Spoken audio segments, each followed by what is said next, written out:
જય સ્વામિનારાયણ. કનક તજ્યો કામિની તજ્યો તજ્યો ધાતુ કો સંગ, તુલસી લઘુ ભોજન કરી જીવે માન કે રંગ. એમ નથી લાગતું કે માણસને જીવતો રાખવા માટે ઓક્સિજન કરતાં પણ માન પ્રશંસા વધુ અગત્યના બનતા ચાલ્યા છે? વિલિયમ જેમ્સે કહ્યું છે, માનવ સ્વભાવનો ઊંડામાં ઊંડો સિદ્ધાંત છે મારી પ્રશંસા થાય એવી અદમ્ય ઝંખના.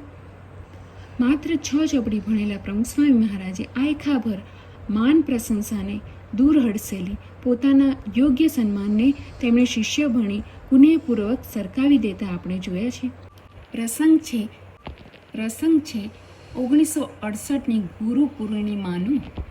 જ્યારે 1968ની ગુરુ પૂર્ણિમાએ યોગીજી મહારાજ બોચાસણ ન જઈ શકવાથી તેમણે પ્રમુખ સ્વામીને ત્યાં મોકલેલા અને આજ્ઞા કેવડાવી હતી કે ગુરુ તરીકે અમારી જગ્યાએ આ વખતે પ્રમુખ સ્વામી મહારાજનું પૂજન કરવું.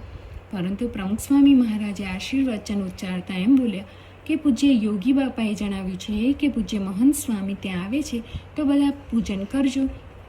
એ મહંત સ્વામી જેઓ આજે પ્રમુખ સ્વામી મહારાજના ઉત્તરાધિકારી છે. આમ પોતાના શિષ્ય ભણી તેમણે તેમનું સન્માન પુનઃપૂર્વક સરકાવી દીધું. જય સ્વામિનારાયણ.